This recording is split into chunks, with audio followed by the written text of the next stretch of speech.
Hello बच्चों, good morning. मैं अवनीश कुमार, आपका प्यारा सा चैनल टॉपर्स वन पे लेकर के आया हूँ पीरियोडिक टेबल्स। और इस पीरियोडिक टेबल्स के अंदर हम पढ़ेंगे बेसिक से लेकर एडवांस तक। चलो स्टार्ट करते हैं पीरियोडिक टेबल्स। अब देखो, इस पीरियोडिक टेबल में सबसे पहला जो पार्ट है वो है कि why do we need classify elements. बात होता है बच्चों कि आपके पास अगर एक दो एलिमेंट्स हो तो आप आसान से पढ़ सकते हो, लेकिन आपके पास बहुत सारे एलिमेंट्स हैं। अभी तो डिस्कवर हुआ है 118 एलिमेंट्स। अब ये 118 एलिमेंट्स जो डिस्कवर भी है और कुछ सिंथेटिक बनाए भी गए हैं। ऐसा नहीं कि सबका सब डिस्कवर ही है ना। इसमें कुछ आर्टिफिशियल बनाए भी गए हैं। तो ये सारे एलिमेंट्स को एक साथ पढ़ना, क्योंकि सबकी प्रॉपर्टी अलग है तो थोड़ा सा दिक्कत होगा। वैसे ही जैसा कि यहाँ पर आप क्लासिफिकेशन देख सकते हो, अगर किचन का सामान, वार्डरोब की सामान और वॉशरूम की सामान, अगर ये सब कुछ एक जगह रखा है फिर मुझे खोजने में बहुत दिक्कत है। तो उसे हम क्या करते हैं कि किचन की सामान किचन के वार्डरोब में क्या कर देते हैं, अरेंज कर देते हैं। ये जो क्लॉथ है उसको अपने वार्डरोब में अरेंज कर देते हैं और बाथरूम के सामान बाथरूम में रख देते हैं। इससे क्या होगा कि हमें चीजों को पहचानना, चीजों को खोजना, उसका यूज में आना बहुत ही आसान हो जाएगा, है ना। और जब ये चीजें बहुत आसान होगी बच्चों, तो फिर उसका यूज करना और ज्यादा मेहनत मुझे करना नहीं पड़ेगा। इसी तरीके से मेरे पास टोटल 118 एलिमेंट्स है और इस 118 एलिमेंट्स को भी क्लासिफाइड करने की आवश्यकता है, क्योंकि सभी एलिमेंट्स एक प्रॉपर्टी के नहीं है। और डिफरेंट प्रॉपर्टी के होने के कारण से बच्चों से हम क्या करते हैं, क्या करते हैं, अलग अलग करते हैं। और साइंस है, ये रुकने वाला नहीं है। नए नए एलिमेंट्स और ही आते रहेंगे आने वाला समय में। 118 अभी है, 120, 130, 40, 50 आएंगे। तो उसका एक टेक्निक बना के मुझे रखना पड़ेगा कि किस तरीके से सजाए कि सारे प्रॉपर्टी वाले एलिमेंट जो सिमिलर प्रॉपर्टी के एलिमेंट्स हैं उसको एक जगह पर रखा जाए। तो सिमिलर प्रॉपर्टी वाले एलिमेंट्स को एक जगह रखने के लिए हम लोग शुरुआत से लेकर आते कि शुरुआत से लोगों ने क्या क्या आइडिया लगाया था, किस तरीके से उन्होंने क्लासिफाइड करने की कोशिश किया था और इस एलिमेंट्स को क्लासिफाइड कर पाए थे। तो सबसे पहले हम यहाँ से वही करते हैं बच्चों, genesis of periodic classification. Genesis of periodic classification, जहां पर सबसे पहला जो नाम आता है डुबेराइनर साहब का। अब डुबेराइनर साहब से पहले भी आप अगर बात कर सकते हैं तो ये नाम एक और शख्स को जाता है, वो जाता है फादर ऑफ केमिस्ट्री, लैवोइजियर साहब। अब लैवोइजियर को हम भूल नहीं सकते क्योंकि उन्होंने ही क्या किया था, एलिमेंट की क्लासिफिकेशन करना शुरू किया था। लैवोइजियर जो थे, इन्होंने ही क्या कहा था कि मेरे पास क्या एलिमेंट्स है और क्या कंपाउंड्स है। एलिमेंट्स और कंपाउंड के बीच में ये डिफरेंस बताने की कोशिश की थी। और जब इन्होंने एलिमेंट्स बताया था कि ग्रुप ऑफ सिमिलर एटम होते हैं, ग्रुप ऑफ सिमिलर एटम होते हैं, तो ग्रुप ऑफ सिमिलर एटम की अगर बात करें, ग्रुप ऑफ सिमिलर एटम होता है।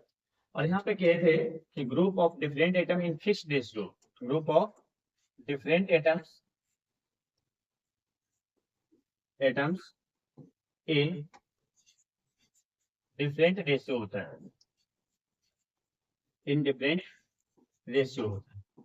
तो डिफरेंट रेशियो में अगर एलिमेंट्स रहा तो क्या हो जाएंगे, जैसे H2O, हाइड्रोजन और ऑक्सीजन डिफरेंट है बट इसका रेशियो हमेशा फिक्स रहेगा। C6H12O6 क्या होगा, 6:2 मतलब इसको 1 सिंपल रेशियो में लिखे तो 1:2:1, ये हमेशा फिक्स रहेगा। तो इसको उन्होंने कंपाउंड कहा। एलिमेंट में क्या है कि group of similar element, similar atoms होगा। तो अगर एक आयरन का रड लेते हैं तो आयरन के रड में जितना भी एटम्स है वो सबका सब एक जैसा होगा। अगर एक कॉपर का रड लेते हैं तो कॉपर के रड में, कॉपर का वायर में, कॉपर के बर्तन में, सब में क्या होगा, एक सिमिलर टाइप का एटम का ग्रुप्स होगा। और जब सिमिलर टाइप्स ऑफ एटम का ग्रुप होता है तो वैसे को ही एटम्स कहते हैं। तो इन्होंने एलिमेंट्स कहते हैं। एलिमेंट को इन्होंने दो कैटेगरी में बांटा था, एक को इन्होंने मेटल्स कहा और दूसरा नॉन मेटल्स। तो मेटल्स और नॉन मेटल्स के बेस पर इन्होंने एलिमेंट्स को क्लासिफाइड करना शुरू किया था। अब अगर मेटल्स की कुछ प्रॉपर्टी की ध्यान दें बच्चों, तो मेटल्स की प्रॉपर्टी में हम यहाँ से ध्यान देंगे METAMS। M4 मैग्नीशियम होता है, E4 इलास्टिक होता है, T4 टेंसाइल स्ट्रेंथ होता है, A4 एम्बॉयड होते हैं, M4 मस्टर्स होता है और S4 सोनरस होता है। हो जाएगा। अब M4 मैग्नीशियम जो होता है, जिसमें हम हैमर से पीट पीट कर क्या कर सकते हैं, एक सीट की तरह, चदरे की तरह बना सकते। आपने देखा होगा चदरा, घर में बॉक्स देखे होंगे, आपके थाली, आपके गेट जो बना होगा उसमें क्या होगा, कि अगर आयरन का गेट बना हुआ है तो आयरन का गेट में चदरा लगा हुआ होगा, तो वो सब जो बना होता है वो मेटल से बने होते हैं, जिसमें मैग्नेबिलिटी आती है। इलास्टिक है जिसको आप बेंड कर सकते हो, मोड़ सकते हो। तो आपने वायर को तो बहुत मोड़ा हुआ है जीवन में, वही नहीं मोड़े, है ना, कि कोई हम वायर देखे या कोई देखे उसको मोड़ मार के रख देंगे, तो वायर तो मोड़ते हैं। T4 टेंसाइल, टेंसाइल या इसी को डक्टाइल भी कहा जाता है, जिसके थ्रू हम क्या कर सकते हैं, लंबा सा वायर की तरह खींच सकते हैं, है ना। तो हमारे पास जितने भी वायर है सब मेटल्स का ही बना हुआ है। MY हम कहते हैं necessity is the mother of enhancer. मुझे जैसे जैसे जरूरत पड़ी हमने मेटल्स को मिक्स करके क्या किया, नए मेटल्स बनाना शुरू किया। जैसे जब अगर मुझे इलेक्ट्रिक हीटर की आवश्यकता थी तो मुझे निक्रोम चाहिए थे। निक्रोम में क्या होता है, निकियम और क्रोमियम होते हैं। तो निक्रोम जो वायर बनाया गया क्योंकि उसमें हीटिंग इफेक्ट ज्यादा चाहिए था, पिघलना नहीं चाहिए था, तो वैसे कंडीशन पे हमने निक्रोम बनाया। मस्टर्स मेटल्स के अंदर शाइनिंग होती है। सोनरस होता है कि आप अगर क्या करते हो, आवाज करते हो तो बहुत तेज आवाज होती है, जैसे आप घर में थाने पर रख दिया, साइकिल की घंटी बजाऊंगा उस रूम में वेव बजता होगा, ये सब में क्या होता है, बहुत तेज से फ्रीक्वेंसी की आवाज आती है। और ये जो आवाज आती है बच्चों, वो तुम्हारा क्या होता है, वो होता है आपका मेटालिक प्रॉपर्टीज। तो अगर मेटल्स के अंदर क्या होते हैं, मैग्नीशियम, इलास्टिक, टेंसाइल, एलॉय, या फिर आपके पास क्या होता है, मस्टर्स, शाइनिंग आती है और सोनरस। साथ साथ में मेटल्स सॉलिड होते हैं, है ना। मेटल्स क्या होते हैं, सॉलिड होते हैं। कुछ मेटल्स है जो लिक्विड है, कुछ क्या, एक ही रूम रूम टेम्परेचर में लिक्विड है, वो है मरकरी। मरकरी जो होता है वो लिक्विड स्टेट में आता है। बाकी सारे मेटल्स जो होते हैं सॉलिड स्टेट में। तो हाँ, कुछ मेटल्स ऐसे होते हैं जो बहुत सॉफ्ट होते हैं, जिसकी मेल्टिंग पॉइंट बहुत ही कम होती है, कि बॉडी टेम्परेचर मिले अगर उसको, या फिर एक्स्ट्रा रूम टेम्परेचर से ज्यादा अगर उसको टेम्परेचर मिल गया, तो ऐसे कंडीशन में मेल्ट कर जाता है। वो एक अलग प्रॉपर्टी है। ऐसे नॉर्मली मेटल्स को क्या होते हैं, सॉलिड स्टेट में रहते हैं। चलिए, इसके अलावा ये तो हो गया। अगर ये तो देखो क्या हो गया, ये हो गया आपका फादर ऑफ केमिस्ट्री के अनुसार से, यहाँ पे क्या हो गया, क्लासिफिकेशन था। इनमें दिक्कत क्या रहा, इन्होंने अपनी क्लासिफिकेशन में बच्चों क्या किए कि मेटामॉर्फ्स के बारे में कोई एक्सप्लेनेशन नहीं दिए। ये मेटल्स और नॉन मेटल्स के ऊपर बताते रह गए, मेटामॉर्फ्स के बारे में कोई एक्सप्लेनेशन इनका नहीं आता है। अब मेटामॉर्फ्स के बारे में जब एक्सप्लेनेशन नहीं आता है तो वैसे कंडीशंस में क्या होते हैं कि इनकी क्लासिफिकेशन को उतना ज्यादा वैल्यू नहीं दिया जाता है, जब मेटामॉर्फ्स की संख्या ज्यादा होने लग जाती है। तब जाके के एक साइंटिस्ट आते हैं जिनका नाम है डुबेराइनर, है ना। कौन आते हैं, डुबेराइनर। तो चलो आगे हम देखते हैं। ये तो हमने क्या किया, इनके बेस पर क्लासिफाइड किया। किनका, फादर ऑफ केमिस्ट्री, उनको श्रद्धांजलि देना बहुत जरूरी होता है, क्योंकि आप केमिस्ट्री स्टार्ट कर रहे हो, इनऑर्गेनिक केमिस्ट्री की स्टार्ट ही पीरियोडिक टेबल से है, और इनऑर्गेनिक केमिस्ट्री स्टार्ट करे और फादर ऑफ केमिस्ट्री को ना याद करे, ये संभव कैसे हो सकता है ना। तो ये तो उनको श्रद्धांजलि देना बनता है। चलो बच्चों, आगे हम आगे बात करें।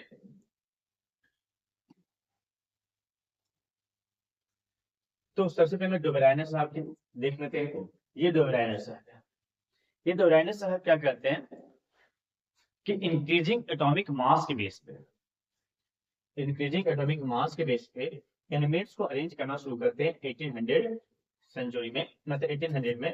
और ये क्या कहते हैं, ये नोट कहते हैं ऐसा कि सिमिलर प्रॉपर्टी वाला एलिमेंट्स को अगर रखा जाए, लिथियम, सोडियम और पोटेशियम, ये तीनों एलिमेंट्स जो है बच्चों, इसके पास अल्कली मेटल्स है। मतलब कह सकते हो कि अल्कलाइन मेटल है, जो क्या करता है कि इसके ऑक्साइड या हाइड्रोक्साइड जो होते हैं वो बेसिक इन नेचर होता है।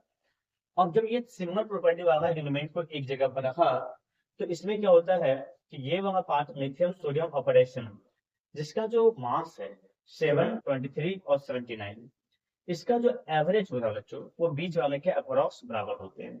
तो आप यहाँ से देखोगे, यहाँ पर दूसरे एलिमेंट से देखोगे कैल्शियम, स्ट्रोंशियम और बेरियम, इसका एवरेज निकालो, ये दोनों को ऐड करो, उसको 2 से डिवाइड कर दो तो इसका एवरेज आ जाएगा। हम आगे निकाल के रखें, इसमें यहाँ पर कर नहीं रहे।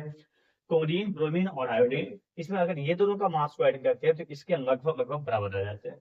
तो इसके जो एवरेज होंगे, है ना, 3 एलिमेंट का ग्रुप किया, जिसका नाम दिया ट्रेड, क्या नाम दिया ट्रेड, और ट्रेड मतलब 3, तो 3 एलिमेंट्स का ग्रुप किया, देखो ट्रेड हो गया, 3 एलिमेंट्स का ग्रुप किया ऑफ सिमिलर प्रॉपर्टी एलिमेंट, जिसका प्रॉपर्टी समान था। उसमें क्या कहा कि फर्स्ट और थर्ड एलिमेंट का जो एवरेज मास होगा वो नियरली सेम होगा, है ना, तो नियरली सेम होगा किसका, मिडिल वाले का, सेकेंड वाले का, बीच वाले का लगभग लगभग बराबर होगा। तो वैसे में उसका एवरेज मास निकाला और क्लासिफाइड टोटल 3 ट्रेड बना पाए उन्होंने। तो 3 ट्रेड, तो एक ट्रेड में 3 आइटम था, तो 3 ट्रेड्स में कितने हो जाएंगे, 9 एलिमेंट्स होंगे। इन्होंने 9 एलिमेंट्स को ही क्या कर पाया, क्लासिफाई कर पाए, उसके आगे इनसे क्लासिफिकेशन नहीं हो पाती है। और ये कहते हैं कि properties of the medium elements in A triad that means the other 2 members of triad. कहता है कि अगर इसका मास लगभग एवरेज में आ जाएगा तो ये दो, पहला और तीसरा एलिमेंट का जैसा प्रॉपर्टी होगा वैसा ही मीडियम एलिमेंट का भी प्रॉपर्टी होगा। तो अब देखो इसमें क्या किया, इसमें एवरेज मास की बात की, आप यहाँ से देख सकते हो एक बार, है ना। और यहाँ जब देखोगे तो यहाँ से आप क्या कर सकते हो कि 3 एलिमेंट्स कौन कौन है, lithium, sodium, potassium, calcium, strontium, barium, chlorine, bromine और आयोडीन। सुनना है। अब ये एलिमेंट्स का जो मास है उसके आधार पर प्रॉपर्टी रख रहे हैं, तो कह रहा कि मास और फर्स्ट, ये 2 एलिमेंट्स का जैसा प्रॉपर्टी होगा बीच वाले का प्रॉपर्टी भी वैसा ही होगा। तो ये बच्चों यहाँ से चलते आगे डिवाइडेड ट्रेड्स में। अब ये डिवाइडेड ट्रेड्स जो है बच्चों, इसमें क्या होता है कि ये भी हमने देखा कि इसमें 3 एलिमेंट्स का एवरेज, तो देखो फर्स्ट और थर्ड का एवरेज निकालोगे, तो फर्स्ट थर्ड का एवरेज निकालोगे तो बीच वाला क्या मास का अप्रॉक्स आ जाएंगे, फर्स्ट थर्ड का एवरेज निकालोगे बीच वाले मास के अप्रॉक्स आते हुए 88.5 आ रहा है, फर्स्ट थर्ड के निकालोगे तो तुम्हारे पास यहाँ पर 80 था, 81.25 आ रहा है। तो उतना हम लेके चलते हैं अप्रॉक्स बीच वाले के लगभग बराबर होता है। तो ये बात यह तक आई कि इनके 3 ही ट्रेड बन पाए। इसके बाद जब एटॉमिक मास के बारे में देखा गया तो एटॉमिक मास डिफरेंट दिखना शुरू हो गया, और जब डिफरेंट दिखना शुरू हो गए उसके एवरेज बीच वाले का नहीं आ रहा था बराबर, तो वैसे सिचुएशन में बच्चों इसको क्या कर दिया गया, इसको बायकॉट किया गया कि भाई ये सही नहीं, प्रोसेस सही है, टेक्निक सही है, बट आप सारे एलिमेंट कर ही नहीं रहे हो, तो फिर वैसे टेक्निक और प्रोसेस का क्या करेंगे, है ना। तो सारे प्रोसेस और टेक्निक सही चला रहे थे, बट सारा एलिमेंट क्लासिफाइड नहीं पा रहा था, जैसे इस कारण से प्रोसेस टेक्निक बेहतर नहीं है। इसमें सिमिलर प्रॉपर्टीज एलिमेंट को एक साथ रखा गया, मानते इस बातों को कि सही टेक्निक था इनका, है ना, क्राई भी सही थे, बट जब सारे एलिमेंट कर ही नहीं रहे हो, हमें सारे एलिमेंट को क्लासिफाइड करने की जरूरत है, और आप सारे एलिमेंट को कर नहीं रहे हो, तो फिर वैसे क्लासिफिकेशन से क्या फायदा है। चलो बच्चों आगे देखते हैं इसका क्या था, of triads work for only few element thus it is dismissed, है ना, ये ज्यादा एलिमेंट काम नहीं कर पाया, इसलिए हम इसे डिसमिस करते हैं। आगे बच्चों Newton's law of Octave rules, ये म्यूजिशियन थे, सोच सकते हो ऐसा थे या नहीं थे पता नहीं, बट ये सोच सकता है ऐसा कि ये म्यूजिशियन थे, क्योंकि इन्होंने एलिमेंट को क्लासिफाइड किया इंक्रीजिंग एटॉमिक मास के बेस पे, तो क्लासिफाइड किए इंक्रीजिंग एटॉमिक मास के बेस पे तो क्लासिफाइड किए, लेकिन ये एक म्यूजिक के बेस पे है। लॉ ऑफ ऑक्टेव, ऑक्टेव मतलब 8 होता है, एटॉमिक वेट के आधार पर सजा रहे हैं।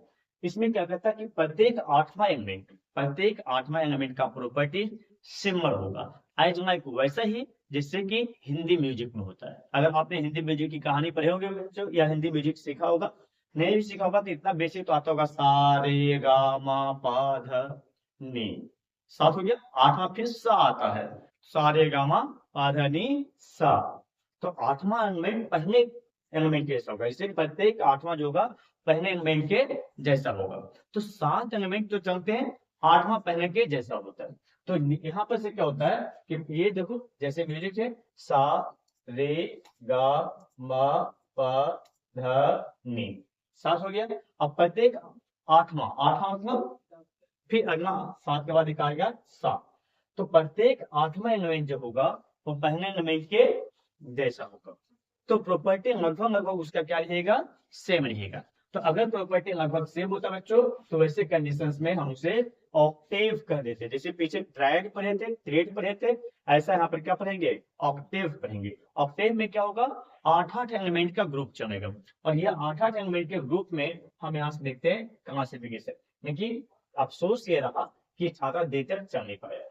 ये क्या कि इस समय तक हाइड्रोजन का डिस्कवर नहीं हुआ था, इनर्ट गैस का डिस्कवर नहीं हुआ था, और उसके बाद भी मात्र ये कैंसर तक चला पाया। क्योंकि कैंसर के बाद बच्चों क्या हुआ कि ट्रांजिशन एलिमेंट और इनर ट्रांजिशन एलिमेंट आने शुरू हो गए, जिससे डी बॉन्ग एलिमेंट और एफ बॉन्ग एलिमेंट आना शुरू हुआ। और डी बॉन्ग और एफ बॉन्ग एलिमेंट आने के कारण से लगातार सिमिलर प्रॉपर्टी वाले एलिमेंट के बीच में जो गैप आया बच्चों, वो 18 का आ गया। तो लगातार 18 का गैप आ रहा था, जो कि म्यूजिक में नहीं था, इनके मॉ में नहीं था। इनके मॉ में तो कहना था कि प्रत्येक आत्मा जो होता है वो पहले के जैसा होता है। तो जब प्रत्येक आत्मा पहले के जैसा होता है, तो वैसे सिचुएशन में क्या होगा, वैसे सिचुएशन में ये कैंसर से आगे नहीं जा पाते हैं, क्योंकि कैंसर के बाद स्कैंडियम जो आता है वह ट्रांजिशन आता है, और ट्रांजिशन में लगातार 10 एलिमेंट का स्टेज आता है। इसके कारण से क्या होता है कि आगे स्टडी नहीं कर पाते। तो इस तरीके से बच्चों यहाँ से क्लासिफिकेशन क्या हो जाती है, रुक जाती है। तो ये एक ऐसा पार्ट हुआ। दूसरी पार्ट अगर सोचो, अगर हाइड्रोजन आ जाता तो हाइड्रोजन की प्रॉपर्टीज की तरह नहीं थी, इसमें उस समय प्रॉपर्टी आ भी नहीं सकता था। अगर इनर्ट गैस आता तो इसके बाद आते हैं इनर्ट गैस, और इनर्ट गैस आ जाने के बाद एक भी एलिमेंट, फिर से सुनना, इनर्ट गैस आ जाने के बाद एक भी एलिमेंट क्या करता है, ऑक्टेव रूम को फॉर्म नहीं करता है। तो आप सोच सकते हो कि जब एक भी एलिमेंट ऑक्टेव रूम को फॉर्म नहीं करता है, तो फिर ये रूल्स कितने बेहतर हो सकते हैं, ज्यादा बेहतर कुछ होगा नहीं। तो ऐसे कंडीशंस में क्या होता है कि इंक्रीजिंग एटॉमिक वेट के आधार पर तो सजाया जाता है, लेकिन क्या होता है कि ज्यादा एलिमेंट्स को सजा नहीं पाते हैं, सिमिलर प्रॉपर्टी के आधार आते हैं। वो याद रखना, डोनाइनर के 3 ट्रेड में से 2 ट्रेड इनमें शामिल था। ये क्वेश्चन आया है, ये क्वेश्चन आता है, पूछता है कि डोनाइनर का कितने ट्रेड्स जो है वो ऑक्टेव में आ रहे हैं। तो डोनाइनर का 3 ट्रेड था, 3 ट्रेड में से 2 ट्रेड जो है वो ऑक्टेव में आता है, इसके अलावा नहीं आता है। तो इस तरीके से इनका क्या होता है कि ये पूरी तरीके से एलिमेंट को क्लासिफाई नहीं कर पाते, क्योंकि ये लॉ जो है सिर्फ और सिर्फ कैंसर तक ही काम करता है, कैंसर के बाद ये काम नहीं करता है। तो बच्चों जब तक कैंसर के बाद ये काम ही नहीं कर रहा है, तो ऐसे लॉ का क्या फायदा है ना। तो चलिए हम आगे बढ़ते हैं। वो सर आप पर हाथ क्यों जब फायदा ही नहीं है। फायदा इसमें है क्योंकि मेरे क्वेश्चन आ जाते हैं, है ना। कहाँ से क्वेश्चन आएंगे, जो एनसीईआरटी सिलेबस है वो मैं टिक के चलना पड़ता है। बट हाँ, एक प्रैक्टिस प्रोसेस था जिसके थ्रू मूव कर रहे थे सब। चलो इतना से हम एक क्वेश्चन कर लेते हैं। अब यहाँ से कह रहा है एक्स वाई और जेड 3 एलिमेंट से जो ट्रेड का रूल फॉलो कर रहे हैं। If atomic mass of element x is 32 and that of element z is 128, find the atomic weight of Y.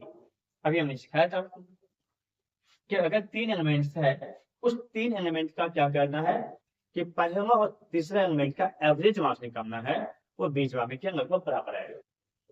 तो मुझे तो पता है, अपने बना के रखे हैं, पहले आप एक बार इसको ट्राई कर लीजिए, है ना। उसके बाद हम आगे देखते हैं, ट्राई करें। अगर ट्राई किया होंगे तो आपको आ गया होगा। देखो हमारे सॉल्यूशंस रखे हुए हैं, तो यहाँ से क्या क्या रखा है कि फर्स्ट एलिमेंट और थर्ड एलिमेंट का एवरेज निकालते हैं, 32 + 128 बाई 2 80 आ रहा है, तो 80 इसका आंसर हो गया। हाँ चलो बच्चों, अब आ जाता है method of classification of elements. से पहले थोड़ा सा एक चीज और पढ़ते हैं, वो है मार्थर मेयर। जूलियस मार्थर मेयर का एक ग्राफ के नहीं है, मैथमेटिशियन थे। कहते हैं ना, बहते गंगा में हाथ धोना। जब पीरियोडिक टेबल की क्लासिफिकेशन चल रही थी बच्चों, तो सभी आए, म्यूजिशियन आए, ट्रेड्स वाला कहानियां हुआ। अभी देख लो इनका ये ग्राफ में क्या मैथमेटिशियन है, ये ग्राफ बनाते हैं जिसमें एटॉमिक वैल्यू और एटॉमिक वेट से रिलेटेड बनाते हैं। जिसमें क्या करते हैं कि ये जो टॉप का पोजीशन होता है बच्चों, जो ग्राफ के सबसे टॉप पोजीशन पर जाते हैं, वहां पर एटॉमिक वॉल्यूम और वेट निकालते हैं, प्लस उसके डेंसिटी, रिलेटिव डेंसिटी पे बात करते हैं। और उस अनुसार से टॉप पोजीशन पे क्या करते हैं कि टॉप पोजीशन पे अल्कली मेटल्स को रखते हैं। तो देख लो, lithium, sodium, potassium, rubidium, caesium, इस तरीके से टॉप पोजीशन पे किसको ले जाते हैं, अल्कली मेटल्स को ले जाते हैं। जो बॉटम पोजीशन होती है वहां पर बोरॉन, एल्युमिनियम, गैलियम, इंडियम ऐसा होता है, बोरॉन फैमिली आते हैं। जो डिसेंडिंग पार्ट होता है वहां पर अल्कलाइन अर्थ मेटल को रखते हैं, बेरिलियम, मैग्नीशियम, हाँ, कैल्शियम, अस्ट्रोनियम, बेरियम ऐसा रखते हैं हमेशा। क्या होता है कि जो आपका डिक्रीजिंग होता है वहां पर आ जाता है। तो इस तरीके से लगता है कि आपको 118 एलिमेंट इस ग्राफ पे अगर हम रिप्रेजेंट करें तो हम पूरे तरीके से इसको समझ सकते हैं। नहीं समझ, कंफ्यूजन तो होगी। इस तरीके से ये बना भी नहीं ज्यादा रखा गया, कुछ कुछ प्रॉपर्टी को एक्सप्लेन किया, melting point, boiling point, atomic weight, ये सब प्रॉपर्टीज को शो किया, बट सारे प्रॉपर्टीज पे एक्सप्लेन नहीं हो पाते। तो कहता है obtain periodically repeated pattern many elements, बहुत से पैटर्न एक ही एलिमेंट्स के आसपास यहाँ पर देखो बहुत सा पैटर्न यूज हो रहा है। अब यहाँ पर कुछ आपको जो डिसेंडिंग है उस पर अल्काइन अर्थ मेटल भी आ रहा है, साथ में आपके पास ट्रांजिशन एलिमेंट्स भी आ रहे हैं। तो समझ में नहीं आ रहा है कि ट्रांजिशन को ऊपर है या फिर यहाँ पर किसको पढ़ा जाए, अल्काइन अर्थ मेटल को पढ़ा जाए। अब सेम ही पैटर्न पे सब आना शुरू हो जाता है, तो सेम पैटर्न पर आना शुरू होता है बच्चों, तो उस कंडीशन में क्या होता है कि हम यहाँ पर से सही क्लासिफिकेशन नहीं कर पाते। अगर हम यहाँ से आगे देखते हैं तो मेंडेलिव पीरियोडिक टेबल आता है, सावित्री मेंडेलिव, इनकी पीरियोडिक टेबल आता है जो हमें क्या होता है एटॉमिक वेट के आधार पर ही है। अभी तक देखो जितने भी हमने क्लासिफिकेशन कर रहे हैं वो सबका सब एटॉमिक वेट पे है। इन्होंने पूरी तरीके से उस समय तक, इनके समय तक 63 एलिमेंट का डिस्कवर होता है, और टोटल 63 एलिमेंट को क्या कहते हैं, क्लासिफाइड कर देते हैं। क्लासिफाइड करने का तरीका जो होता है इनका, एक हॉरिजॉन्टल और वर्टिकल लाइन बनाते हैं। हॉरिजॉन्टल वर्टिकल लाइन बनाकर बच्चों ये बहुत मेहनत करते हैं, पेपर पर सबका एलिमेंट की प्रॉपर्टी लिखते हैं, दीवार पे कीम ठोक ठोक उसको अरेंज करते हैं। तो जब सारे एलिमेंट्स इनका अरेंज हो जाता है इंक्रीजिंग एटॉमिक वेट के आधार पे, तब ये देखते हैं कि सिमिलर प्रॉपर्टी वाला एलिमेंट एक साथ तो आ गया, इससे एक लाइनिंग तैयार हो गया है ना, हॉरिजॉन्टल लाइन, ये हॉरिजॉन्टल लाइन और वर्टिकल लाइन। तो वर्टिकल और हॉरिजॉन्टल लाइन तैयार होता है, तो ऐसे सिचुएशन में देखते हैं कि हॉरिजॉन्टल लाइन जो है उसको पीरियड ये कहते हैं, और वर्टिकल लाइन को ये क्या कहते हैं, ग्रुप कहते हैं। तो देखो इनके पीरियोडिक टेबल्स में क्या होता है कि कुछ यहाँ से रखा गया, ये देखो ये इनका पीरियोडिक टेबल्स है। ज्यादा ध्यान नहीं देना है इसके ऊपर क्योंकि इससे उतने क्वेश्चंस आते हैं, जो जो चीजें ध्यान देने की लायक है वो हम बताएंगे। इनके पीरियड पीटी में बच्चों जो वर्टिकल लाइंस को ग्रुप कर रहे हैं, तो वर्टिकल लाइंस को जब ग्रुप कर रहे हैं तो यहाँ से 0 से 8 यहाँ तक 8 तक इनका क्या होता है, ग्रुप आता है, और हर ग्रुप का ये क्या बनाते हैं, सीरीज बनाते हैं। पीरियड बाद में कहा गया सीरीज बनाते हैं। पीरियड ऐसे 1 हो गया, 2 हो गया, 3 हो गया, 4 हो गया, 5 हो गया, 6 हो गया, 7 पीरियड हो गया। पीरियड इन्होंने 6 ही बनाया, 1 2 3, देखो 1 2 3 4, कहाँ जाता है, 1 2 3 4 5 6 पीरियड, 8 ग्रुप और 6 पीरियड। नीचे प्रॉपर्टी लिखा हुआ, नीचे वहां पीरियड नहीं है ना, नीचे प्रॉपर्टी लिखा हुआ, और उस पीरियड के अंदर सब ग्रुप दे रहे हैं, पीरियड के अंदर भी सब पीरियड डाला हुआ है, सब सीरीज डाला हुआ है, और उसने सीरीज बना के टोटल 12 सीरीज बना दी। इसमें क्या हुआ कि बीच बीच में आपको दिख रहा है गैप स्पेस, यहाँ गैप स्पेस है, ये जो लाइनिंग दिख रही है वहां पर गैप स्पेस। अब वो क्या रहता है कि जब ये इंक्रीजिंग एटॉमिक वेट पे सजा रहे थे तो एलिमेंट सजाते सजाते सजाते बीच में अगर मान लो एक बड़ा सा गैप आ गया, तो जब अगर एक बड़ा सा गैप आ गया तो ऐसे सिचुएशन बच्चों क्या हो रहा था, कुछ के बीच वाले गैप को ये खोज रहे थे। हाँ आप गौर से इसको देखें एक बार पीटी को सही से, उसके बाद समझ में आएगा।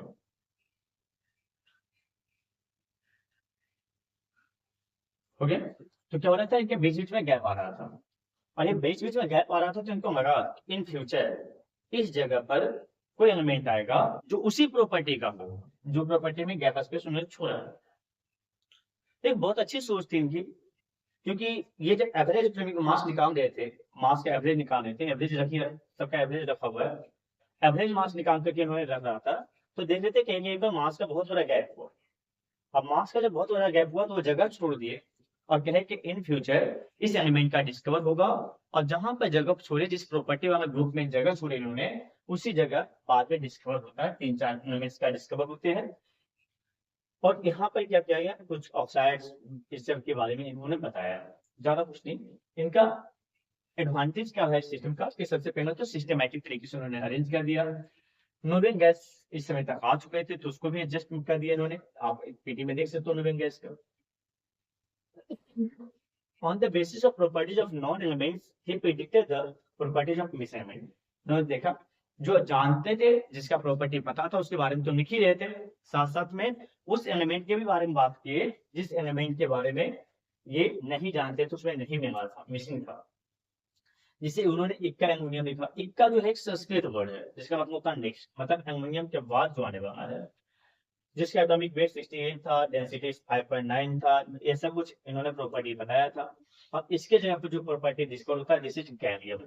68 माने थे 70 के आसपास रहा, डेंसिटी 5.9 बताए थे 5.94 के आसपास रहा। हाँ, तो इक्का एल्युमिनियम की जगह पर कौन आता है? गैलियम आता है। प्रेडिक्टेड ये था कि एल्युमिनियम के बाद कोई आएगा जो सिमिलर प्रॉपर्टी का होगा, और वो रहा, सेम रहा इसके पास। हाँ, ऐसे इक्का सिलिकॉन, और सिलिकॉन की जगह पर कौन आया? जर्मेनियम। तो सिलिकॉन इन्होंने प्रेडिक्ट किया था, उसके सिलिकॉन के बाद कोई एलिमेंट आएगा इसमें सिक्का सिलिकॉन के आगे इक्का वर्ड यूज किए थे, सिक्का नहीं, सिलिकॉन के आगे इक्का वर्ड यूज किए थे, जिससे पता चले कि इसके बाद भी कोई एलिमेंट्स आने वाला है। तो जब ये इन्होंने इस तरीके से प्रेडिक्ट किया, और प्रेडिक्ट करने के बाद वो मिला इनको, है ना, प्रेडिक्ट करने के बाद इनको वो एलिमेंट्स यहाँ पर दिखाई दिए। तो जब ये एलिमेंट्स दिखाई दिया बच्चों इनको, तो इनको क्या हुआ कि कॉन्फिडेंस और भी आता है कि जब जब नई चीजें खोज होती है तो कॉन्फिडेंस और आता है। तो इन्होंने पूरी तरीके से क्या किया, पीटी को बना कर। अब देखो उस समय तक सही अरेंजमेंट थी, लेकिन कुछ ड्रॉबैक रहा, क्योंकि इनकी पीटी में कहीं कहीं पर एटॉमिक वेट पर उनकी प्रॉपर्टी हावी होते हुए नजर आया। एटॉमिक वेट पे क्या हुआ, हावी होते हुए नजर आया। जैसे यहाँ पे देखो टेलुरियम का एटॉमिक वेट जो है 127.6 है, और उसके जस्ट बाद इसको रखा हुआ 126.94। तो इसको पहले रखना चाहिए था, इसको बाद में रखना चाहिए था, बट ऐसा नहीं हुआ, है ना, क्योंकि प्रॉपर्टीज को ज्यादा ध्यान में दिया गया यहाँ पे। और प्रॉपर्टी को ध्यान देने के चक्कर में क्या होता है बच्चों की, प्रॉपर्टी ध्यान देने के चक्कर में ये एटॉमिक वेट को क्या कहते हैं, सही तरीके से नहीं देख पाते। तो कहीं पर हावी होता है, आप इतने बड़े प्रोजेक्ट पे काम कर रहे हो, तो उस प्रोजेक्ट पर थोड़ा बहुत मिस्टेक तो होने को बनता है। तो उस प्रोजेक्ट पर थोड़ा बहुत जब मिस्टेक हुई बच्चों, उस मिस्टेक में क्या हुआ कि एवरेज एटॉमिक मास में अरेंजमेंट में गड़बड़ हुआ। आयोडीन बायोलेस after tellurium in group 7 with fluorine chlorine bromine और आयोडीन। अब यहाँ पर रखना चाहिए था इसको, बट नहीं रख पाए क्योंकि प्रॉपर्टीज के बेस की बात हो गई थी। कहता इग्नोरिंग एटॉमिक वेट, यहाँ पे एटॉमिक वेट को इग्नोर करते हैं और प्रॉपर्टीज को ज्यादा वैल्यू देते हैं, सिंगल प्रॉपर्टी वाले एलिमेंट को एक साथ रख देते हैं। इसके ड्रॉबैक्स क्या है? दूसरी ड्रॉबैक है despite being same group of the element did not have same. अब ये क्या कर देते हैं कि अभी तक पूरी के पूरी जितने भी साइंटिस्ट के पीछे पढ़े तूने, सब लोग एक साथ सिमिलर ग्रुप वाले एलिमेंट को मारने के चक्कर में लगे हुए थे। इन्होंने भी बहुत ट्राई किया, लेकिन हुआ था इस ग्रुप में देखो यहाँ पर सोडियम है, सोडियम के सामने सिल्वर रखा हुआ है। Sodium is highly reactive metals, but silver is very more reactive metals. Silver उसके बाद गोल्ड, ये तो और कम रिएक्टिव मेटल्स है। तो क्या लगता है कि आपको अल्कली मेटल के साथ ट्रांजिशन मेटल को रख सकते हो, मोस्ट रिएक्टिव मेटल के साथ लेस रिएक्टिव मेटल रख सकते हो? नहीं रख सकते। ऐसा नाइंसाफी होगी है। जब नाइंसाफी होगी ऐसी, तो इसमें क्लासिफिकेशन बच्चों सही नहीं होगा। तो ये कुछ ड्रॉबैक्स इनके हैं। तो सोडियम, गोल्ड, ये सबको इन्होंने साथ में रख दिया, और साथ में रखने के कारण से इनकी क्लासिफिकेशन उतनी बेहतर नहीं हो पाती, है ना। अब यहाँ पे अगली जो ड्रॉबैक है वो है कि position of hydrogen with group elements but certain properties.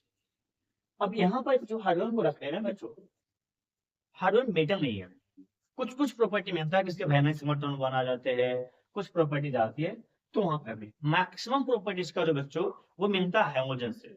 तो इसको हेलोजन ज्यादा जहां पर प्रॉपर्टी है वहां पर इसको रखना चाहिए था। तो यहाँ पर एटॉमिक मास को प्रायोरिटी ज्यादा मिल गया और प्रॉपर्टीज को प्रायोरिटी नहीं दिया गया। तो ये थोड़ा सा दिक्कत इसमें रहा। हाँ, प्रॉपर्टीज को देखे, अब प्रॉपर्टीज पर हावी हुआ कहीं पे तो कहीं एटॉमिक मास हावी हो गया। इस तरीके से थोड़ा सा द्वंद रहा इनकी पीटी में, हाँ, क्लासिफिकेशन में कहीं कहीं थोड़ा सा द्वंद रह गया। हो जाएगा।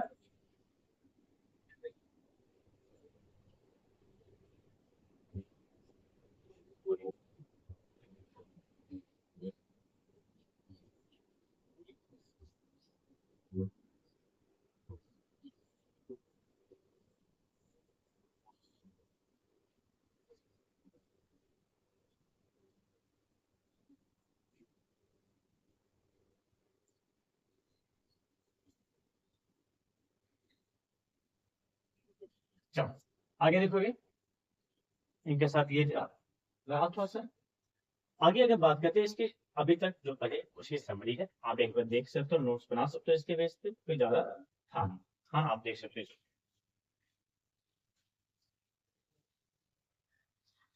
चलो आगे modern periodic tables. Modern periodic tables में बहुत से साइंटिस्टों का काम करता है इनकी बनाने में। रैंक वर्डर नाम का एक साइंटिस्ट है जिनकी पूरी टीम काम करती है ना। वो और उनकी एक टीम है, वो टीम क्या करती है, एक पीटी बनाती है, लेकिन थ्योरी फॉलो करती है इनका नाम है मेनोनिफ। तो याद रखना, रैंक वर्डर उनकी टीम है ना। जो पीटी का मॉडल अभी का है, मॉडर्न पीरियड का, वो तैयार करते हैं।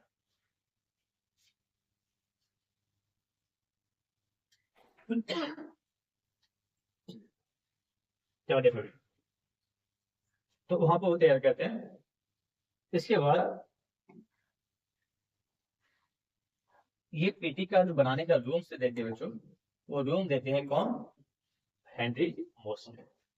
अब पूरी थ्योरी जो फॉलो किया जाता है, वो पूरा का पूरा थ्योरी फॉलो करते हैं किसके बारे में, वो थ्योरी करते हैं डॉल्टन्स एटॉमिक थ्योरी को, और साथ में बोर्स एटॉमिक मॉडल्स। ज्यादातर बोर्स एटॉमिक मॉडल ही रहा हावी। ये क्या कहते हैं कि किसी भी एलिमेंट्स के ऊपर एक्सरे की फ्रीक्वेंसी डालते हैं। क्या डालते हैं, एक्सरे की फ्रीक्वेंसी डालते हैं। अब ये कहते हैं कि अंडरवुड फ्रीक्वेंसी जो होता है प्रोपोर्शनल होता है एटॉमिक नंबर का। जब उसके ऊपर एक्सरे डाला जाता है तो एक्सरे देखा गया कि जिस एटॉमिक नंबर ज्यादा है उस पर क्या होता है, उसकी फ्रीक्वेंसी ज्यादा अब्जॉर्ब होती है। तो मॉडर्न पीरियड जो बनाया गया वो एटॉमिक नंबर बेस पे बनाया गया, ना कि मास के बेस पे। अभी तक जो चल रहा था वो एटॉमिक मास की बेस पे हर एक कहानी चल रही थी। यहाँ पर क्या होता है, एटॉमिक नंबर बेस पे होता है, क्योंकि जिसके पास एटॉमिक नंबर ज्यादा होते हैं उसके फ्रीक्वेंसी ज्यादा होते हैं। कहता the physical and chemical properties of elements are a periodic function of their atomic number. ये मॉडर्न पीरियोडिक लॉ है। मैंगनीज वाला जो पीरियोडिक लॉ था बच्चों, वो क्या था, chemical and physical property of any element is the periodic function of increasing atomic mass. लेकिन इनका जो पीरियोडिक टेबल का जो लॉ आता है, वो कहते हैं chemical and physical property of any element is the periodic function of increasing atomic number. Atomic number जैसे जैसे बढ़ाते जाएंगे उसका केमिकल और फिजिकल प्रॉपर्टी क्या होता जाएगा, चेंज होता जाएगा। इसी बेस पे ये क्या कहते हैं, एटॉमिक नंबर को इंट्रोड्यूस करते हैं पीरियोडिक टेबल्स के अंदर। एटॉमिक नंबर क्या होता है, number of electron in neutron atom बराबर नंबर ऑफ प्रोटॉन्स। जितना एटॉमिक नंबर होते हैं वही प्रोटॉन कहता है। इसके अलावा ये पीटी जो है क्वांटम नंबर बेस्ड है। आपने एटॉमिक स्ट्रक्चर पढ़ा होगा, एटॉमिक स्ट्रक्चर में आपको क्वांटम नंबर पढ़ाए होंगे जिसमें आप इलेक्ट्रॉनिक कॉन्फ़िगरेशन करना सीखे होंगे। तो उस इलेक्ट्रॉनिक कॉन्फ़िगरेशन के आधार पर आज का पीटी बना हुआ है। Thus, periodic law is consequence of periodic variation of electronic configuration। जो आज की पीरियोडिक टेबल से बच्चों वो क्या है, इलेक्ट्रॉनिक कॉन्फ़िगरेशन के आधार पर बने हुए हैं और क्वांटम नंबर पर बना हुआ है। हमारे पास आज की पीटी में टोटल 7 पीरियड है और 18 ग्रुप्स हैं। Period number correspond to the highest decimal quantum number। आप decimal quantum number में आप बात करते हो n से, और ये बताते हो नंबर ऑफ ऑर्बिट। क्या बताते हो, n जो बताता है वो नंबर ऑफ ऑर्बिट बताता है। आप एटॉमिक स्ट्रक्चर पढ़ोगे तो ऑर्बिट की संख्या होता है n बराबर 1 कहने का मतलब होता है बच्चों कि यहाँ पर न्यूक्लियस है, ये पहला ऑर्बिट है। n बराबर 2 जब कहते हैं तो ये न्यूक्लियस होता है, इसके बाद 2 ऑर्बिट होते हैं। n बराबर 3 जब होता है तो यहाँ पर न्यूक्लियस होता है और यहाँ पर 3 ऑर्बिट्स होता है। इस तरीके से नंबर ऑफ ऑर्बिट के बेस पर हम क्या करते हैं, एलिमेंट्स को क्लासिफाइड करते हैं। तो ये जो पीरियड बनाया जाता है, जैसे पीरियड क्या होता है, हॉरिजॉन्टल लाइंस, ये हॉरिजॉन्टल लाइन जो पीरियड होता है, और ये जो होता है वर्टिकल लाइंस, आपके पास ग्रुप होते हैं। तो ये ग्रुप और पीरियड्स बनाए जाते हैं जिसमें 7 पीरियड है और 18 ग्रुप्स है। तो यहाँ से आपको कह रहा है कि जो पीरियड है वह पीरियड आपको किसके बेस पे बनाया गया है, हाईएस्ट क्वांटम नंबर के बेस पे बनाया गया है। आगे अगर हम बात करते हैं बच्चों, यहाँ पर तो कहता है सिमिलर ऑटोनॉमिक कॉन्फ़िगरेशन के बेस पर हम ग्रुप बना दिए हैं। ऑटोनॉमिक कॉन्फ़िगरेशन में जितने इलेक्ट्रॉन आते हैं, है ना, जैसे अगर मुझे सोडियम लिखना है तो सोडियम अगर पता करना बच्चों कि सोडियम कहाँ पर होगा पीटी में, तो सोडियम का एटॉमिक नंबर 11 में होता है।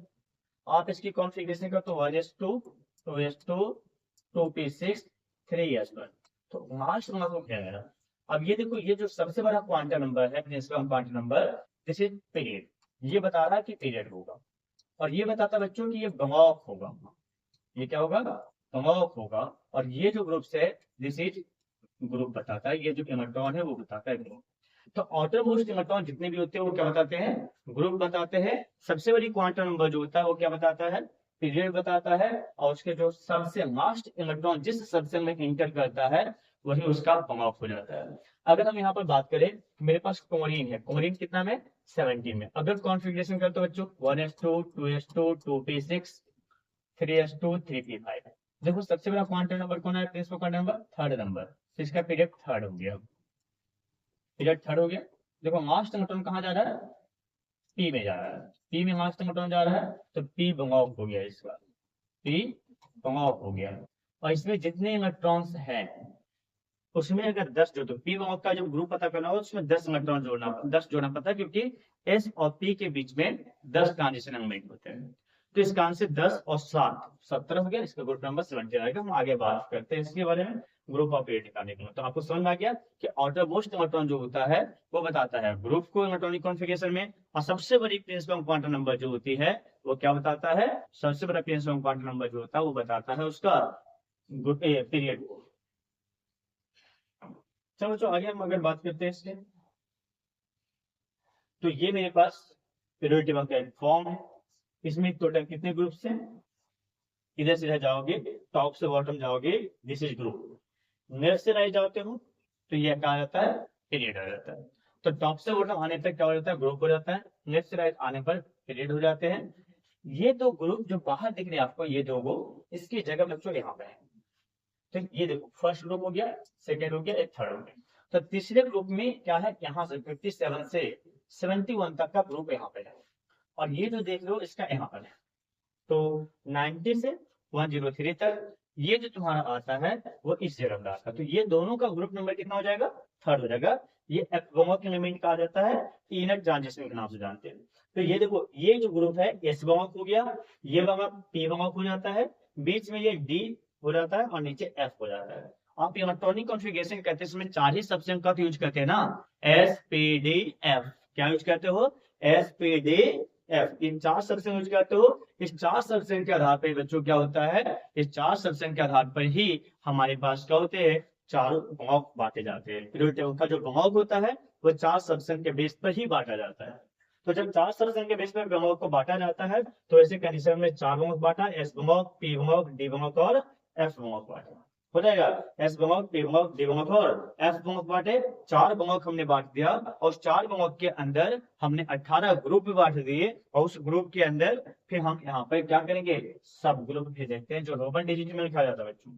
तो इस तरीके से हमारे पास टोटल 118 एलिमेंट जो मॉडर्न पीरियोडिक टेबल्स है उसके अंदर अच्छे तरीके से अरेंज कर दिए गए हैं, है ना। ये इसका बॉडी, इसका डायग्राम है, इस तरीके के ये क्या होते हैं, बने होते हैं। कहता 7 हॉरिजॉन्टल स्लो, ये जो देख रहे हो गिनो 1 2 3 4 5 6 7, 1 2 3 4 5 6 7, ये जो चाहता है सर 1 2 3 4 5 6 7, ये आता है आपका पीस। हाँ, जो ऊपर से नीचे आते हैं वर्टिकल्स आते हैं 1 2 3 4 5 6 7 8 9 10 11 12 13 14 15 16 17 और 18, ये इसका क्या हो गया, ग्रुप हो गया। तो ये आप एक बार देख लो इसको। कहता है कि नीचे पे जो 2 ग्रुप रखे जाते हैं इसका नाम है नेथेनाइड और एक्टिनाइड्स। तो ये चलेंगे हम आगे। अब कुछ एलिमेंट्स है जो बच्चों देखो इस पीटी में, ये जो एलिमेंट्स है यहाँ पर 100 से लेकर के आगे तक का जो एलिमेंट्स होता है उसका एलिमेंट का जो नॉमेनक्लेचर है, कोई साइंटिस्ट अपने नाम पे रख रहे हैं, कोई अपने कंट्री के नाम पे रख रहे हैं, तो सब अपने अपने अलग अलग नाम से इसको घुमा रहे हैं। तो इसने क्या किया गया कि जो आईपीएससी है वो आईपीएससी ने क्या किया, इस एलिमेंट्स को हाईली मतलब कहता है कि new elements are very high atomic number, जो हाईली अनस्टेबल भी होता है ज्यादा एटॉमिक नंबर होने के कारण से, क्योंकि अब छोटे से न्यूक्लियस के अंदर बहुत सारे प्रोटॉन आप लोगे, तो प्रोटॉन प्रोटॉन के बीच में तो रिपल्सन होगा, और जब प्रोटॉन प्रोटॉन के बीच में रिपल्सन होगा बच्चों तो ऐसे कंडीशंस में क्या हो जाएंगे कि वो अनस्टेबल हो जाएगा। कहता synthesize require sophisticated costly equipment and laboratory, है ना। ये क्या करते हैं कि कुछ एलिमेंट्स आर्टिफिशियल है, उस आर्टिफिशियल एलिमेंट को बनाते हैं करते हैं, और उसके बाद उसके नॉमेनक्लेचर की जरूरत पड़ती है। टेस्ट क्यों जरूरत पड़ता है, एटॉमिक नंबर 104 को अमेरिकन लोग इसको कहते थे रदरफोर्डियम, और सोवियत के लोग इसको कहते थे कोजेटो बिहेव। अब एक ही एलिमेंट में मान लो कि दो साइंटिस्ट होंगे, रदरफोर्ड का भी कुछ योगदान रहा होगा उनके थ्योरी के अनुसार से, इनकी भी कुछ योगदान रहा होगा। अब दो अलग अलग रीजन में इसी एलिमेंट को डिफरेंट नाम से जान रहे हैं, तो जब केमिस्ट्री के आधार पर इसका स्टडी किया जाएगा तो फिर तो क्या होगा कि एक ही एलिमेंट को जब अलग अलग नाम से जानोगे, अलग अलग प्रॉपर्टी से जानोगे, तो फिर उसके में तो कंफ्यूजन आ ही जाएंगे ना। तो आईपीएससी क्या करता है, आईपीएससी अपने एक नोमेनक्लेचर का सिस्टम तैयार करता है। आईपीएससी को पढ़ता है international union of pure and applied chemistry, जो केमिस्ट्री के रूल्स बनाते हैं, केमिस्ट्री के अंदर जो भी चीजें प्रॉब्लम्स आती है उसको ऊपर डिस्कस करता है। तो ये क्या करते हैं, कुछ एलिमेंट्स के एटॉमिक नंबर देते हैं, उसके लिए नाम लिखने का एक टेक्निक सिखाते हैं। क्या सिखाते हैं, अगर 0 है तो उसको निम पढ़ेंगे, 1 है तो अन पढ़ेंगे, 2 को बाय पढ़ेंगे, 3 को ट्राई पढ़ेंगे, 4 को क्वाड पढ़ेंगे, 5 को पेंट, 6 को हेक्स, 7 को हेप्ट, 8 को ऑफ, 9 को इन पढ़ेंगे, है ना। क्या पढ़ेंगे, इस तरीके से इसको पढ़ा जाएगा।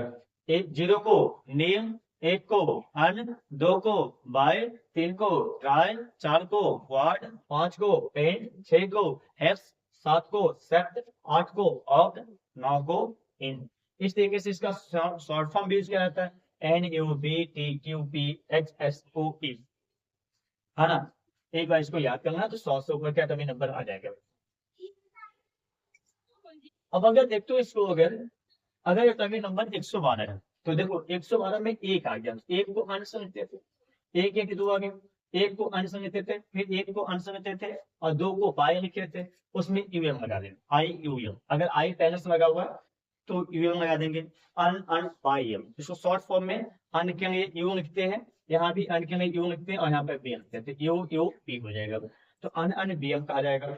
अगर आप 114 देखूंगा, यहाँ पे 108 देखूंगा, 1 को अन पढ़ते हैं, 0 को निम पढ़ते हैं, 8 को ऑक्ट पढ़ते हैं, तो अन निम ऑक्ट, है ना। और अंत में क्या लगा देना बच्चों, IUM, तो अन निम ऑक्टियम क्या हो जाएगा, अननिल ऑक्टियम। तो यहां से देखोगे इसका नाम हो गया अननिल ऑक्टियम। अब यूएनओ कह देंगे। अभी हम लोग 114 क्या लिखना है, तो जब 114 क्या लिखना है तो 1 1 4, एक को क्या हो जाएगा बच्चों, एक को अन कह देंगे, फिर एक आ गया अन कह देंगे, 4 को क्वाड कह देंगे और अंत में क्या लगा देना है IUM, तो अन अन क्वाडियम, जिसे यू यू क्यू भी बोला जाएगा। क्या बोला जाएगा, यू यू क्यू बोला जाएगा। तो इस तरीके से आप क्या कर सकते हो, 100 के बाद जितने भी एलिमेंट्स है उस एलिमेंट को क्या कर सकते हो, आईपीएससी के तरीके से आप इसका नाम लिख सकते हो, ताकि आईपीएससी के तरीके से लिखने के बाद क्या हो जाएगा कि ये सारे एलिमेंट्स को लिखना आसान हो जाएगा, क्योंकि जो जो जहां जहां पर क्या हो रहता है कि दो दो जगह पर अलग अलग नामे से बनाया जा रहा था, वो सब अब क्या होगा, एक जैसा बनाया जाएगा, है ना। इसमें ऐसा करना जरूरी है।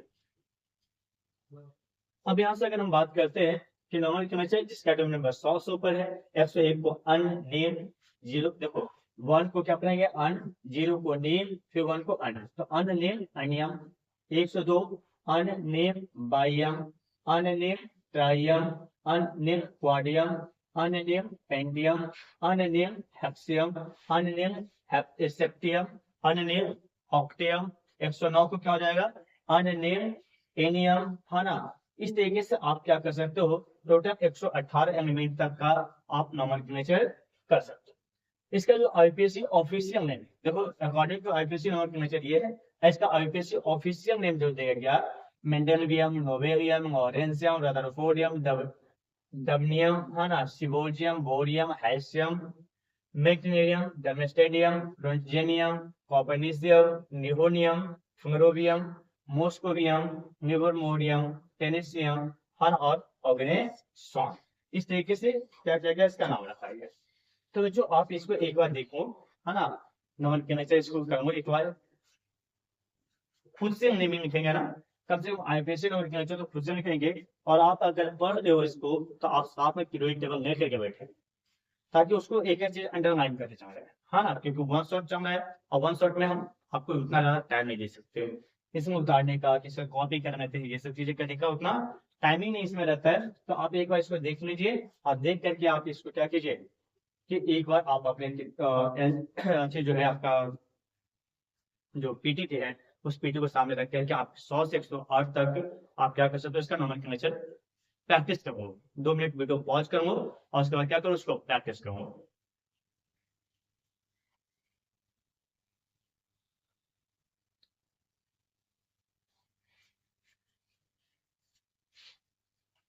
हो गया।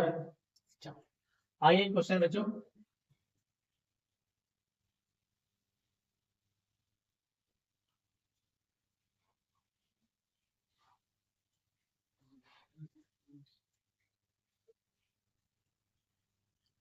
माइंड टेस्ट क्वेश्चन, तो फिर से क्वेश्चन है, करा कि in terms of period and groups where you locate the element with atomic number 170। अब 117 को कौन सा ग्रुप और कौन से पीरियड कौन से ब्लॉक में, तो देखो 118 जो होता है वो इनर्ट गैस होता है, 18वें ग्रुप में होता है, उससे एक पहले 17 है, तो 117 को ग्रुप नंबर 17 में रखना है और सबसे लास्ट वाला पीरियड में रखना है, मतलब नीचे रखेंगे इसको। तो क्या करोगे, सबसे पहले इसका इलेक्ट्रॉनिक कॉन्फ़िगरेशन करो। इलेक्ट्रॉनिक कॉन्फ़िगरेशन में जो सबसे बड़ा क्वांटम नंबर है 7, इसका पीरियड नंबर 7 हो गया। और इसका ग्रुप अगर पता करना होगा तो ध्यान देना है बच्चों कि पीरियड नंबर इसका क्या होगा, सबसे बड़ा क्वांटम नंबर 7 हो गया इसका।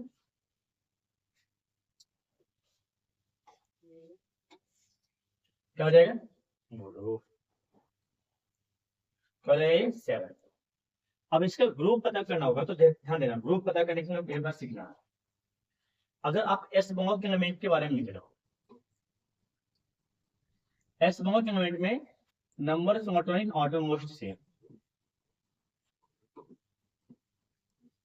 ऑटोमोस्ट सेम, जितना इलेक्ट्रॉन रहेगा ऑटोमोस्ट सेम में आप असूम करोगे।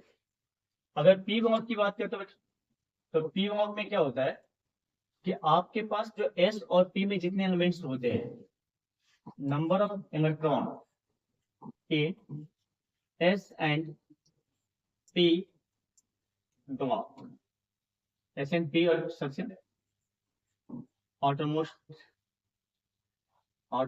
outer S and P section, outer S and P section, उसमें से 10 ऐड कर रहे हैं।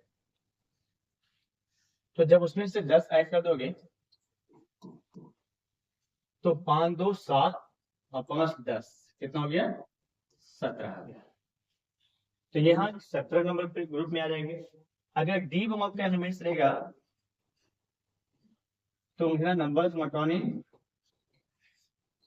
इन outer S and D section, outer S and D section,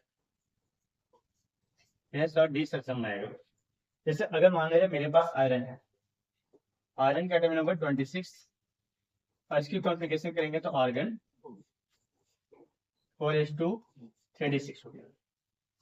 तो S में 2 इलेक्ट्रॉन हो गया और D में 6 इलेक्ट्रॉन हो गया, तो 6 2 8, तो इसका ऑटो में 8 इलेक्ट्रॉन आ गया। तो इस तरीके से इसका क्या होगा, ग्रुप नंबर 8 हो जाएगा। तो आपके पास क्या होगा कि S में, जैसे अगर S की बात करें, सोडियम मैग्नीशियम, बार बार सोडियम के नाम है, मैग्नीशियम, नियॉन 3s2 या 4s2, 3s2, ठीक है। और यहाँ पर देखो इसके S के बाहर में 2 इलेक्ट्रॉन आ गया तो 2 ग्रुप हो जाएगा, समझ आ गया। तो S के बाहर में जितना इलेक्ट्रॉन रहेगा उतना ही ग्रुप होगा।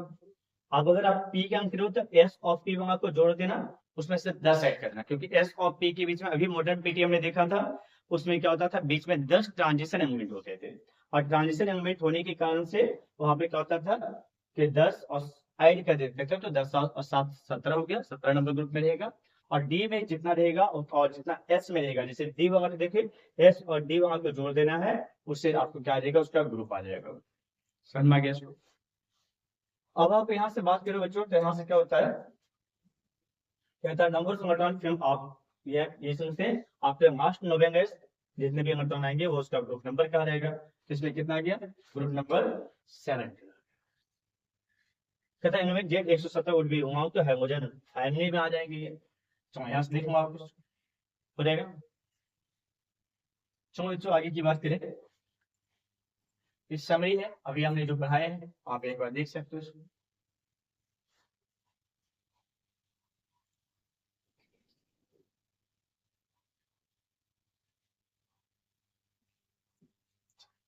अब आते हैं इसकी फिजिकल प्रॉपर्टी के लिए।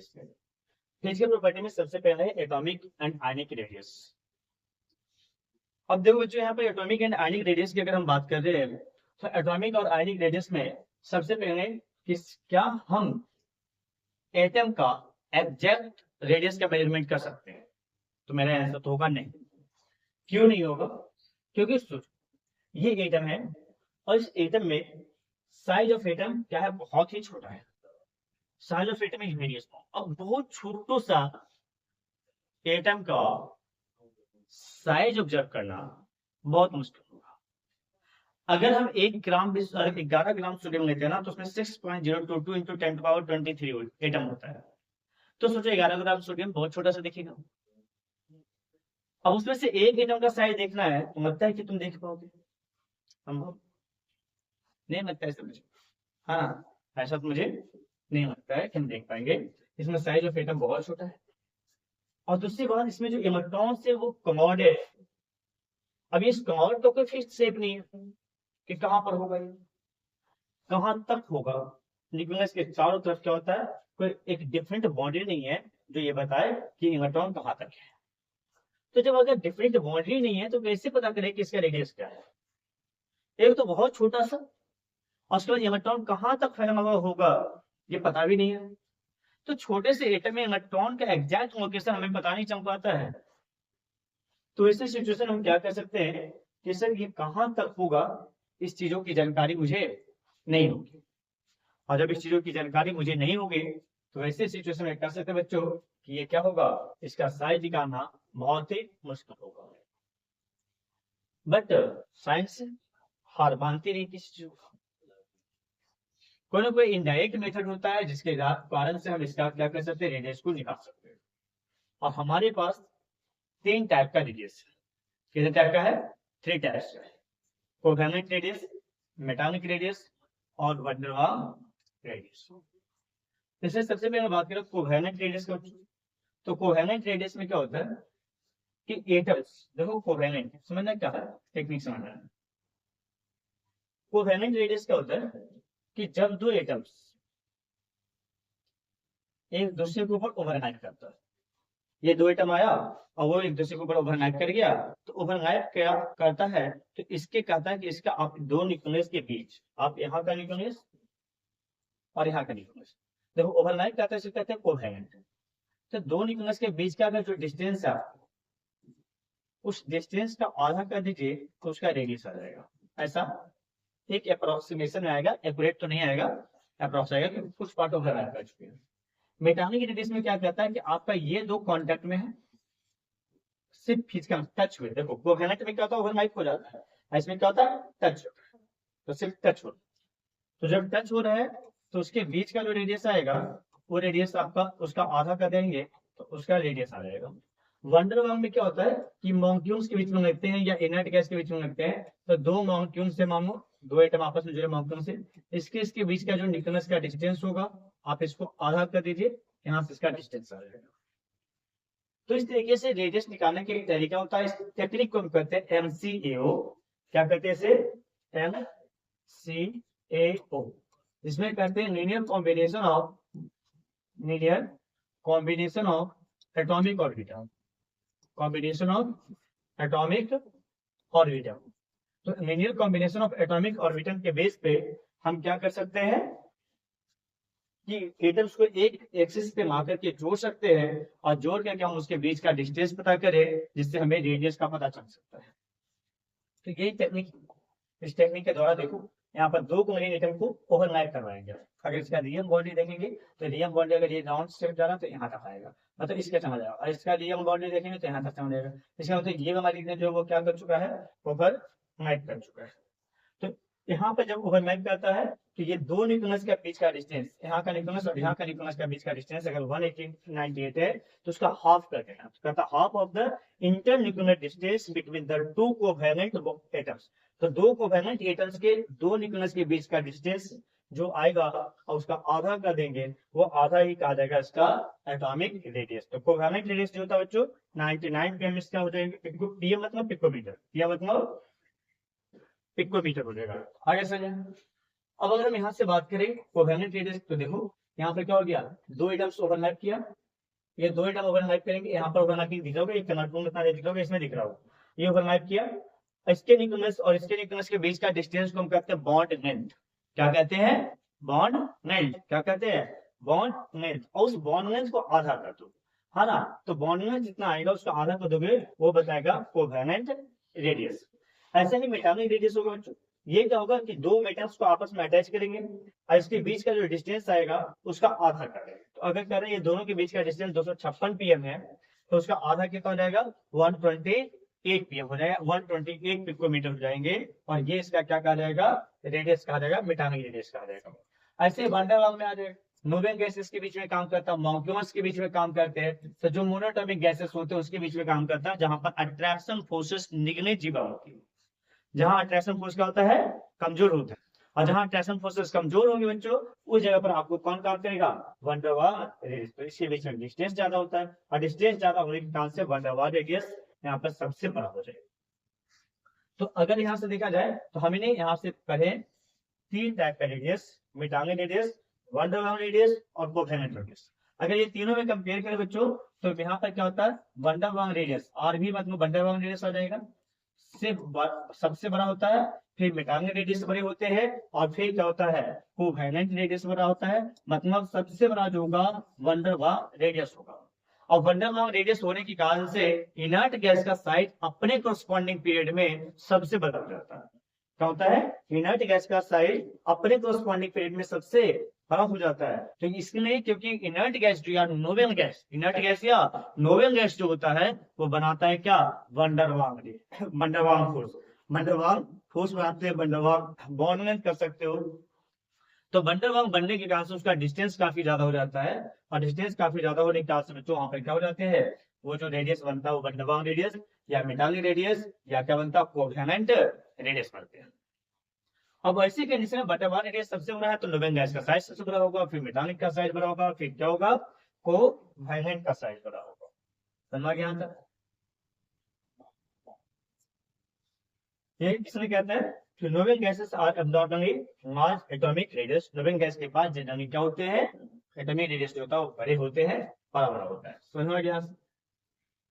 कहता है ट्रेंड्स ऑफ एटॉमिक रेडियस अगर देखेंगे तो लेफ्ट से राइट जाते हैं बच्चों। नॉट ओनली, इन जनरल की बात करते हैं, ऐसा हर जगह नहीं होता, इन जनरल की बात करते हैं।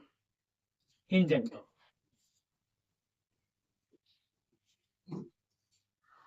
टॉप से बॉटम आने पे, टॉप टू बॉटम आने पर एटॉमिक साइज बढ़ जाती है, एटॉमिक साइज इंक्रीज होती है। अब क्यों इंक्रीज होता है? क्योंकि टॉप से बॉटम आने पर पीरियड आते हैं, और अभी हमने पढ़ाया था पीरियड जो होता है वो सबसे बड़ी क्वांटम नंबर होती है। तो टॉप से बॉटम आने पर जो बताता है क्या बताता है? पीरियड। अब पीरियड डिपेंड करता है बच्चों नंबर ऑफ सब सेल पे, नंबर ऑफ सब सेल पे। और जब नंबर ऑफ सब सेल आते हैं मतलब यहाँ पर क्या हो गया? सब सेल सेम ही रहना। सबसे largest quantum number principal quantum number shell को बताता है, तो नंबर ऑफ सेल की बात करते हैं। अब बताओ ये न्यूक्लियस से मांगो, यहाँ पर प्रोटॉन और न्यूट्रॉन है, ये न्यूक्लियस है। ये पहला सेल हो गया, दूसरा सेल हो गया, तीसरा सेल हो गया, चौथा सेल हो गया। अगर पांचवा सेल अगर इसका कितना भी नजदीक होगा तो भी साइज बड़ा होगा। तो टॉप से बॉटम आते हैं तो सेल की संख्या बढ़ता है। जब पहला सेल होता है तो पहला पीरियड कहते हैं, दूसरा सेल होता है दूसरा पीरियड कहते हैं, तीसरा सेल होता है तीसरा पीरियड कहते हैं, चौथा सेल होता है चौथा पीरियड कहते हैं। पांचवा सेल जो आएगा चौथा के बाद ही आएगा, और जब चौथा के बाद ही आएगा तो एक सिंपल सी बात है, उसके पास क्या होंगे? साइज बढ़ेंगे ही। थोड़ा सा भी बाद आएगा तो साइज थोड़ा बहुत ही बनेगा, बट साइज बढ़ेगा। इसमें टॉप से बॉटम आने में बच्चों साइज बढ़ती है, लेफ्ट से राइट जाते हैं तो साइज घटता है। अब क्या होता है? लेफ्ट से राइट जाने पर बच्चों एक काम करता है जिसको हम बोलते हैं इफेक्टिव न्यूक्लियर चार्ज। न्यूक्लियस की पावर बढ़ जाती है। अब सोचो क्या होता है, न्यूक्लियस की पावर कैसे बनता है? आप समझना, अगर लेफ्ट से राइट हम जा रहे हैं, लेफ्ट से राइट हम जा रहे हैं, तो जब लेफ्ट से राइट हम जाते हैं बच्चों तो क्या होता है कि मानो हम सेकेंड पीरियड एलिमेंट की बात की। अब सेकेंड पीरियड एलिमेंट की जब बात करते हैं तो सेकेंड पीरियड एलिमेंट में मानो मेरे पास है lithium, beryllium, boron, carbon, nitrogen, oxygen, fluorine, और यहाँ पे क्या हो गया आपका? नियॉन। नियॉन तो छोड़ो, इनर्ट गैसेस है। अब देखो इसमें सेकेंड पीरियड, तो सेकेंड पीरियड में दो ही सेल होगा, पहला ऑर्बिट हो गया और दूसरा ऑर्बिट हो गया। लेकिन इसका एटॉमिक नंबर कितना है? 3, 4, 5, 6, 7, 8, 9। अब एटॉमिक नंबर क्या बताता है? Number of protons. अब अगर इसके अंदर प्रोटॉन की संख्या बढ़ेगी बच्चों, अगर इसके अंदर प्रोटॉन की संख्या बढ़ेगा, एक प्रोटॉन था तो ये इलेक्ट्रॉन को कम फोर्स लगाएगा। जैसे प्रोटॉन की संख्या 2 करोगे और ज्यादा फोर्स लगेगा, 3 करोगे और ज्यादा फोर्स लगेगा। तो सोचो जैसे जैसे न्यूक्लियस अंदर की ओर खींचेगा, न्यूक्लियस अगर अंदर की ओर खींचता है तो एटम सिकुड़ेगा नहीं सिकुड़ेगा? सिकुड़ेगा। इसी को बोलते हैं इफेक्टिव न्यूक्लियर चार्ज। अब ये इफेक्टिव न्यूक्लियर चार्ज के कारण से बच्चों नेचर रह जाने पर साइज का क्या हो जाता है? डिक्रीज हो जाता है। तो हम आगे इफेक्टिव न्यूक्लियर चार्ज के बारे में बात करते हैं, है ना।